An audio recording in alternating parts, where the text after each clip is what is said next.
O arcabouço fiscal, o marco fiscal, é o determinante da capacidade de gasto do governo federal. Então, a capacidade que o governo terá de fazer investimentos em infraestrutura e de fazer política social depende deste arcabouço fiscal, que veio para substituir o famigerado teto de gasto, a emenda constitucional 95. Agora, o governo Lula apresentou? Apresentou um novo regime fiscal que, na verdade, muda a forma do teto de gasto, mas não o conteúdo fundamental do teto de gasto. Porque qual é o espírito do teto de gasto? O que era o teto de gasto? Era muito mais do que uma política de ajuste fiscal. Né? Nem precisava do teto de gasto para fazer ajuste fiscal, porque o Plano Real já tem vários instrumentos, entre os quais o mais draconiano, que é a Lei de Responsabilidade Fiscal, para fazer política de austeridade. O teto de gasto vai muito além de uma política de austeridade. Né? O teto de gasto é uma política de Estado mínimo, uma política de redução da presença do Estado na economia. Essa que é a ideia fundamental do teto de gasto. Tá? Então, isto é preservado. Então, o que muda? Muda a forma de se alcançar o teto de gasto. Né? O governo Lula apresenta mecanismos mais flexíveis para se chegar e mais, vamos dizer assim, homeopáticos para se chegar ao teto de gasto. Mas o espírito do teto de gasto permanece. Por que se quer reduzir a presença do Estado? Porque, no fundo, é a maneira que o Estado tem, num contexto de crise profunda, de abrir espaço para a mercantilização das políticas sociais, que é um tremendo campo de investimento, e para a mercantilização das políticas públicas estratégicas, através das parcerias público e privado, um outro imenso campo de investimento. Então, como existe uma incerteza grande, né? A crise é exatamente o fato que os empresários não veem aonde investir. Então, o Estado vem e investe em educação, investe em saúde, investe em infraestrutura pública. Né? Então, este é um dos objetivos do teto de gasto. E o segundo é garantir que o Estado arrecade e tenha condições de transformar esta arrecadação em pagamentos do serviço da dívida pública.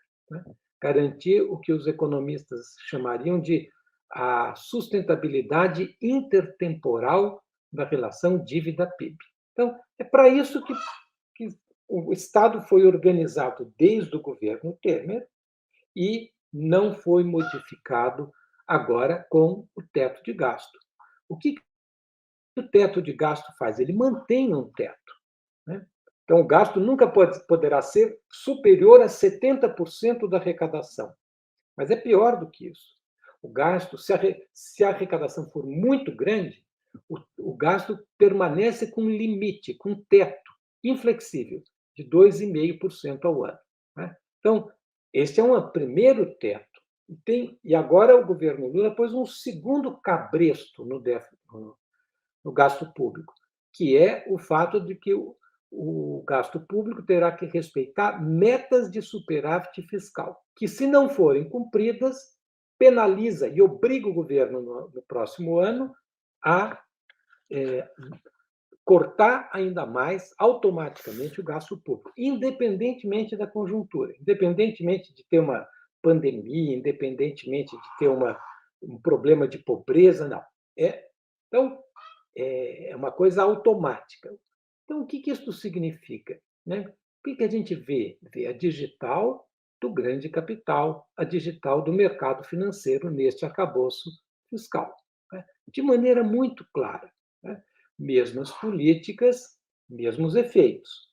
Então, qual é o resultado? O resultado disto é que o Estado brasileiro, o governo federal, permanecerá o tempo todo vivendo numa situação de asfixia financeira, sem dinheiro para fazer política pública. Mas se este marco fiscal existisse no primeiro e no segundo mandato do Lula, ele certamente não poderia ter feito aquilo que ele fez. Eu vou dar 3 projeções que foram feitas sobre o efeito deste arcabouço fiscal na economia brasileira. Então, o que os economistas fizeram? São 3 cálculos. Eles pegaram as regrinhas e aplicaram para o passado, para ver o que acontece. Na primeira simulação, feita pelo Felipe Salto, pelo Josué Pellegrin, eles pegaram o seguinte: se esta lei estivesse em vigência entre 2011 e 2022, o governo teria que ter um corte de gasto de 775 bilhões de reais. Isso dá 64 bilhões ao ano. Então, o governo teria que ter cortado o aumento do gasto público do governo federal em 40% no período. O João Sixu, que é um economista da UFRJ, fez o cálculo para o governo Lula, para 2003, 2010. O corte teria que ter sido de 1,350 trilhões de reais. Ou seja, o governo Lula teria que ter cortado 1,350 trilhões de reais. Se for pegar o período inteiro, 2003, 2022, como esses cortes vão em cascata, o corte de gasto público teria que ter sido de 9 trilhões. 9 trilhões de reais é quase um PIB brasileiro. O PIB brasileiro é de 9,9 trilhões. Então, você vê a dimensão, a truculência que é este arcabouço fiscal. Se você fala assim, arcabouço fiscal, bom, parece uma coisa razoável, né? Arcabouço. Não, na verdade, violentíssimo. É, na verdade, o que eu digo, um teto de gasto 2.0. Bom, o outro cálculo que foi feito, só para a gente ter uma noção de como eles convergem, é pelo David Descaches, que é um economista de Brasília, que atualmente assessora a bancada do PSOL. Ele fez o mesmo cálculo do João Sixu. Se este método, este mecanismo estivesse operando de 2003 a 2022, no cálculo dele, o corte seria um pouquinho menor, 8 trilhões. Claro, as diferenças das estimativas dependem de várias hipóteses, de vários dados que as pessoas pegaram.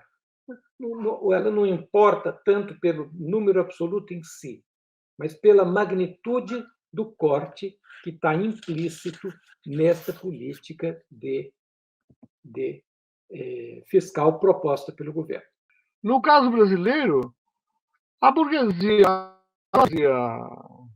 e isso nós sabemos, né? A nossa burguesia industrial dependurou as chuteiras para a conquista da soberania econômica e política da nação. A nação capitalista, econômica e politicamente soberana foi abandonada pela burguesia comercial, pela burguesia industrial.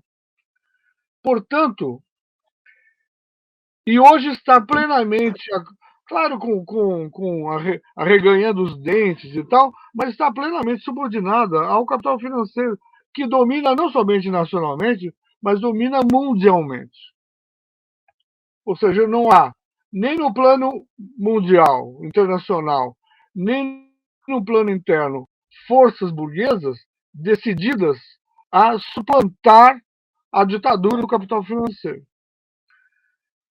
Resta a única classe social, se assim podemos falar, que resta para fazer a humanidade, e no caso o Brasil também, entrar numa nova era histórica, são as classes, são os deserdados da terra, né? Os assalariados, né? As classes médias, quando elas deixarem de ser aliadas do capital. Certo? Portanto, eu vejo que nós estamos numa etapa histórica que ou os trabalhadores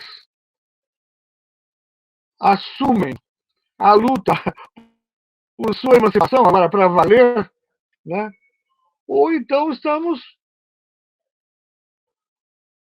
a humanidade está muito mal, porque, sabe, como nós sabemos, nós estamos condenados ao paraíso, né? A humanidade não está condenada a, a, a resolver todos os seus males e todos nós sermos solidários, irmãos.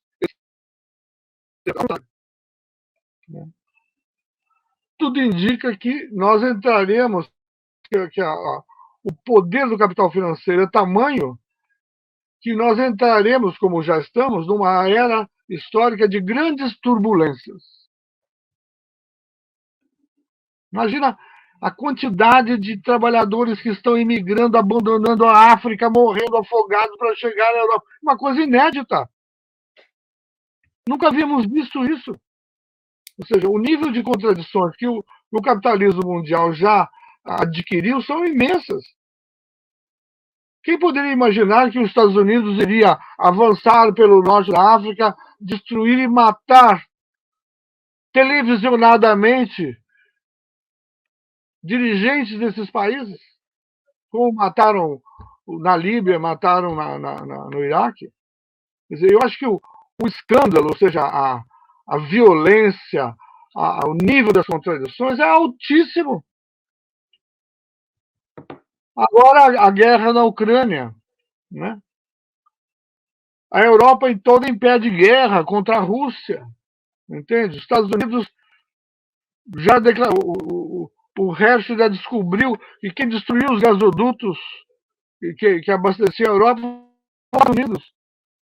Ou seja, estamos num quadrante histórico extremamente inédito, né, inédito, mas não tão inédito porque já tivemos 2 guerras mundiais, certo? Mas estamos num momento histórico de guerra.